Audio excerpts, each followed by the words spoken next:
All right, here's the idea. Uh, Last episode, which you don't need to have seen the rest of this series. I'm just playing RuneScape out here to understand what I'm about to do here. It ended up on an unhinged note, a very directionless note. I didn't know where I was going with playing this game in the immediate sense. So my answer to this is to get even more ridiculous and to launch myself further into the absurd and abstract ideas for making a RuneScape video. So what am I doing today? We're gonna fish. We're gonna fish a bunch, and we're gonna cook the fish that we get. I got a little log here, some tinderbox. So I'm gonna make a fire over here, and then cook the fish when I have a full inventory. That's what we're doing.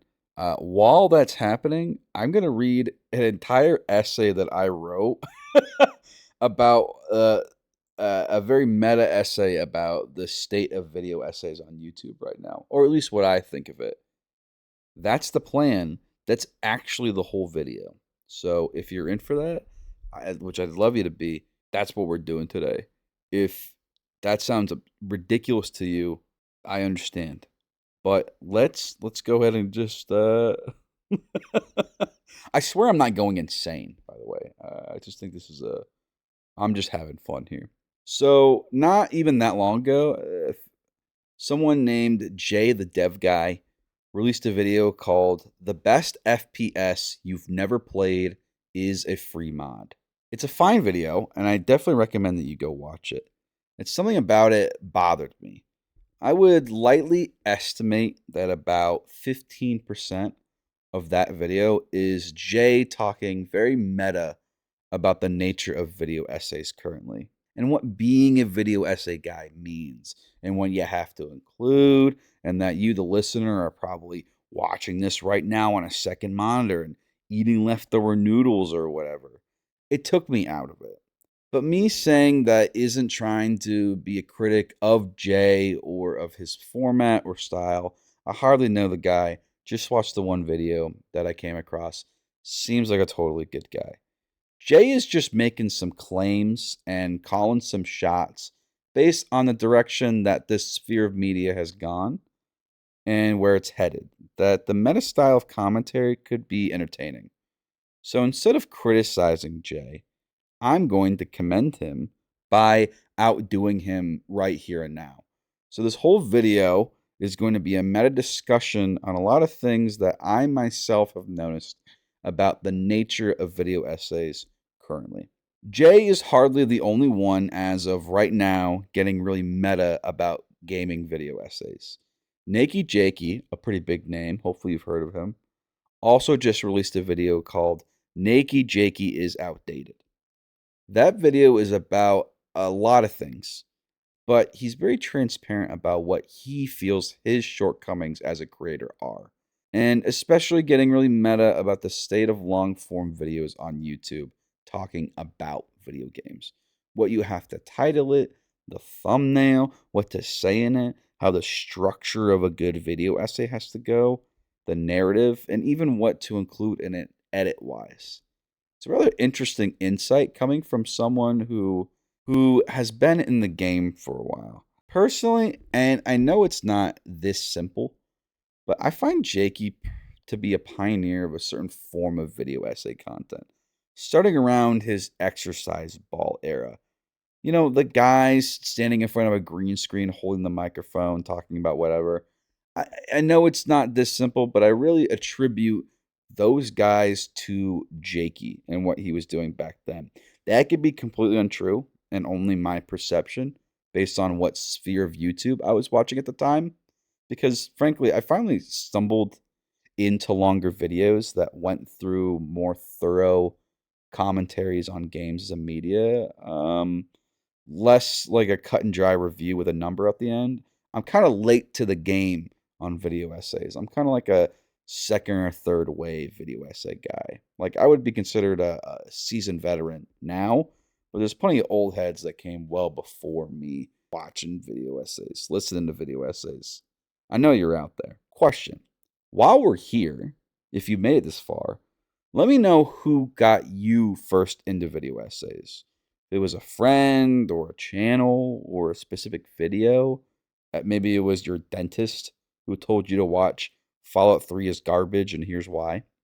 Oh, ooh, but that's tricky what I just asked because you, the viewer, are also aware of the YouTube game. Was that a genuine question? Do I really want to know something about you instead of sincere discussion about the influence gaming YouTube has had on you? Or am I engagement farming? Am I just asking a question to drum up more comments on this video than I would normally get? There's a certain distrust that is possible today between the viewer and the video maker. The pioneers of game analysis of the 2000s and 2010s had a large competitor for their viewers' time: television. One person making videos about Donkey Kong was never going to have the time, resources, production quality of syndicated television. But an easy way to compete was to offer something that TV couldn't at the time: a more nuanced insight, hotter or more controversial takes, the ability to cover smaller games that no site or show would be interested in, and last but definitely not least, authenticity.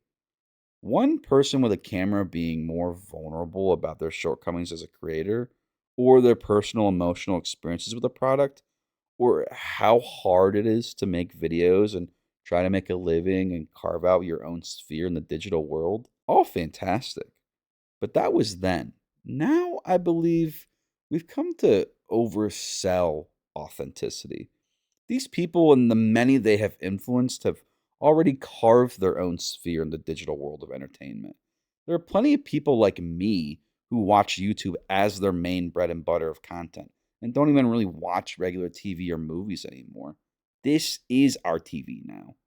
And since it has made it over the hump, and there are now thousands of people who make a living talking about games, sometimes too much authenticity displayed in a video can come off as inauthentic, or at the very least, it can sometimes just be annoying and disruptive to the video itself.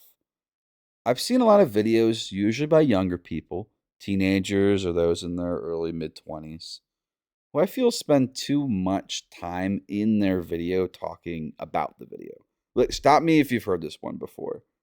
When I was writing the script for this video, or this video was originally supposed to be about, but then, or wow, this video ended up being way more than I expected to take on, or I originally wasn't going to make this video, but etc., etc. Look, when one finger points out, three point back. Look at my first video on this channel. I did it too. And in hindsight, I can say that I wasn't really trying to be inauthentic when I made that video. It was really how I felt. So, is this practice wholesale annoying? And should everyone stop doing it? I think that's a bit too harsh. Maybe instead, a suggestion could be made from a position of confidence and commendation. Hey, video essay person, long form analysis videos have proved themselves to already be a completely viable career field, if a bit financially rickety. But you don't have to let your overthinking and over worrying take over the thing that you're making. Stand a little taller, you know? You've either already made it or you're going to. So don't worry about spending so much of your video talking about what it took to make the video. Which sounds like a crazy thing to say coming from a guy who hasn't made it and is currently some way through a whole video just talking about making videos. And is also some way through a whole series about kind of aimlessly, inefficiently wandering through a game with poor production quality. Look, I'm having fun, all right? I'm happy to take the piss out of myself on that one. Whoa, I can now prepare guppies. Members can now cook baked potatoes? Well, I'm not a fucking member, pal. Hold on, let me drop these scrimps, and then I'll get on with my thing. This is how you know this is authentic.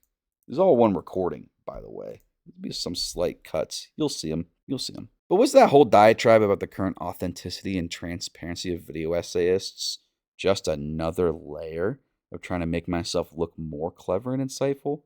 Did I really say anything that you didn't already know in some recess of your mind? I thought the whole point of video essays was to say something new and unique, or to put to words something that the common individual hasn't been able to articulate. Whether or not I'm full of baloney is going to be up to you. I don't want to go another layer of meta down just yet. I'd rather shift directions. What are some of the things that today really set video essayists apart? What makes a good video essay a good video essay? It seems to me that a fair portion of video essayists are rewarded when they do extensive research. It's already one thing if you can say the person talking understands the particular game in and out. It's writing, art design, levels, characters, greater story. It's even cooler if they do some research on the developers themselves, what the life of the studio was like at the time, how they came to make the game and make those good or bad design decisions.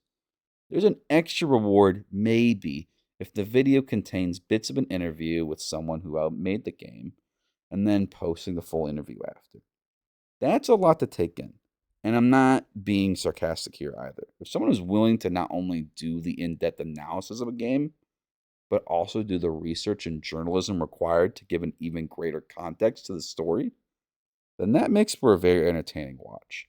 I'm thinking of people like Hey Peter or Majular or Ross Scott at times, Vote for Holt. Dozens of others have made an effort to do this. That's hardly a comprehensive list. Tell me more in the comments. And no, I'm not engagement farming. It would be fun if this video's comment section became a bulletin board of sorts, endorsing some of the better examples of great video essayists. I don't make any money doing this. But, however, what a good video essay needs, even with this, all this research, and really before this, is a good insight into the games themselves.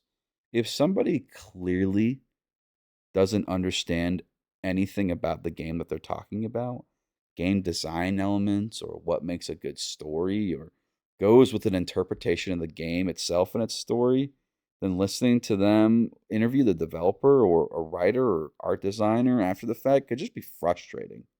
What gives them the right to talk to the person who made it? They didn't even get what the designers were trying to do. A good example that I want to touch on and then run from is Matthew Patrick of Game Theory and his involvement with Scott Cawthon, who created the Five Nights at Freddy's series. A lot of people believe in hindsight that MatPat just got the story of the fourth game wrong, blatantly wrong. But he was the only one at the time who really had the clout, the presence, and influence to interact with the famously distant Cawthon at the time, the creator of the games. And to some people, it could be a little frustrating. How come the only person at the time who got to interact with the creator was someone who had an incorrect interpretation of its creation? I don't want to talk about the game series anymore, too. I really don't. I just think it's the strongest example of what I'm talking about here. The point, which is hopefully obvious, is that video essays don't get very far if the person interpreting the art form is not perceivably doing it well. So, to make one good video essay, the person has to spend an untold amount of time playing it thoroughly, writing down good insights about enough elements of the game to be interesting, maybe even comparing it to other similar games or styles. And on top of that, you get a lot of bonus points if you spend another untold amount of time doing further research on the people who made the game, and a cherry on top if you interview them. And if you hope to make some sort of career out of it, well, you got to do that again and again for every game you want to talk about going forward. Because, hey, once you've done it once, you've set some unspoken precedent that people can expect most of those things in the next video and beyond. And hopefully your recording and production quality are all up to snuff within all of that and somehow noticeably getting better through the months and the years. Now, I don't know about you, but to me that sounds like a lot of fucking work, man. I don't want to do it anymore. I used to do it. I'm kind of over it. Look at what I'm doing right now. I'm cutting a fucking Dead tree in a swamp? How did I get here? Do you see? Oh, there's giant frogs? What am I doing with my life? Stop the timer. I've got to drink some Mountain Dew Kickstart. Pineapple, orange, mango.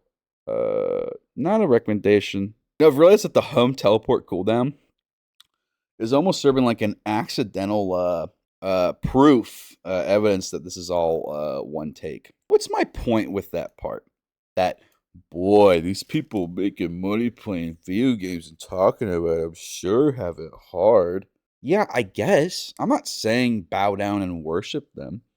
Just that it's commendable to do all that work time and time again for the sake of entertainment. Because if you're not a member of their YouTube channel or Coffee or Patreon, you're getting all this for free. And if you're doing it without premium and with an ad blocker, you're getting it for free and they're not getting a dime from you. That's not a slight against people who are using ad blockers or a shill to give YouTube $15 a month or whatever. It's just an observation of the facts. Look at how far the world of media has come. Look at how many full-length movies worth of videos we all have to watch that are, in essence, professional level analyses of video games. Video games! This used to be such a silly, stupid, dismissive genre of art that in the 2000s, if anyone was talking about games on TV, it was a marvel. It was also annoying because they were probably getting it wrong. Now, they're getting it right. Really right. And we don't even have to pay for it if we don't want to. If you want a tagline or a thesis or quotable to hold on to, here's what I think of it all. Video essays have changed a lot since their popularity began because the audience themselves has changed with it. I really think that the average video game enjoyer understands way more about video games themselves than we did even a decade ago. And it's in no small part to these video essays. Because we know collectively and understand more collectively and have helped establish video essays as a definitive form of media and even a career path, we have begun to expect more and they just keep delivering. I'm wondering if we've reached the peak yet. You remember in the 2000s and 2010s when we just kept chasing the best graphical fidelity on games? And once that seemed to plateau in a way, it's now sort of become a free for all, and we enjoy lower fidelity graphical games if they're being artsy. Case in point.